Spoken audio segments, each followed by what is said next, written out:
Shalom Aleichem Rabotai. We're continuing with Mishnah Yomi for Chaf Aleph Tammuz.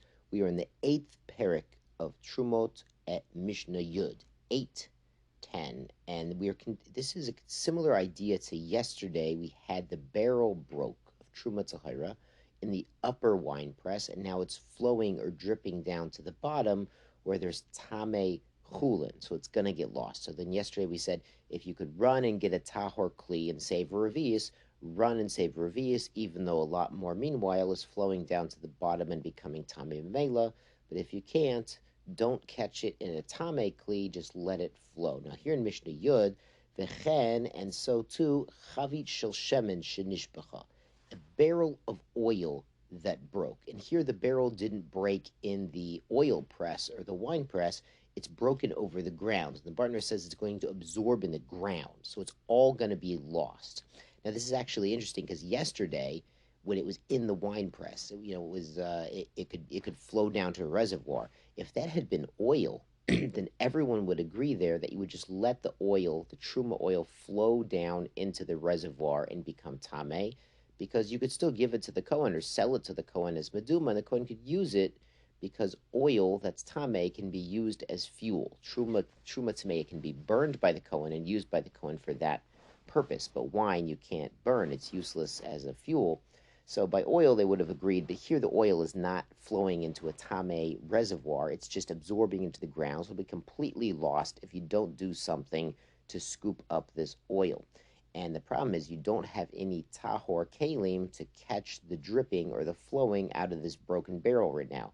So the Mishnah says, Mo de Rabbi Eliezer Rabbi Yeshua. So they agree, Shem yachol lochatzim revid b'tahara yotzil, that even though some of it's flowing out onto the ground and getting absorbed in the dirt, if you can run and get a tahor kli, then go ahead and do it, even though you're still losing some into the ground. V'im lav, if you can't get anything tahor, Rabbi Eliezer omer tered v'tibol. Rabbi Eliezer says, leave it alone. Don't try to catch the oil, just let it flow out and get absorbed into the ground. It lost all you've let into b'yodov, and don't cause it to be absorbed with your hand.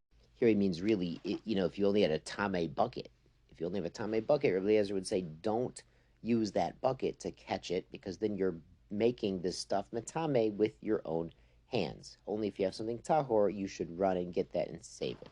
Yud Aleph, va'alzo, and on this case and that case, the wine and the oil, Amar Rabbi Yeshua, lo zohi truma shni muzchar aleya milatama. He says, this is not the truma that you are warned by the Torah to guard. Now, this goes even back to the first case we saw in this series, the 8th Mishnah, where we said if wine got suffek, tameh, Rabbi Yeshua said you could go ahead and take the lid off and leave it out and let it get vadai tameh. So he says these cases aren't ones where you have to guard it from tuma.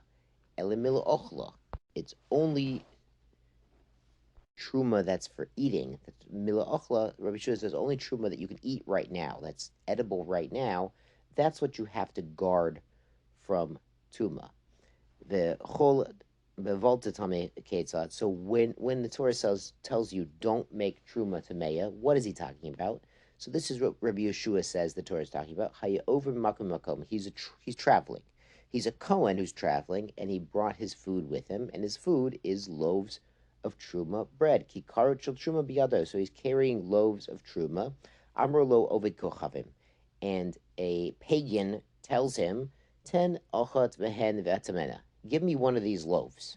It says you got to share your lunch with me, implying or else. And if he touches it, it's going to become tameh. He's going to make it tameh. Im lo, if you don't give me one, hareni mitame, it's kula. I'm going to make all of your loaves tameh. So apparently the idolater sees that the Jew is very careful to go to the mikveh before he eats his dinner, and so he realizes that these loaves are special, holy, special Jew loaves, and so he wants to have one. He wants to taste one, and he says, if not, I'm going to mess up all of your special, holy loaves.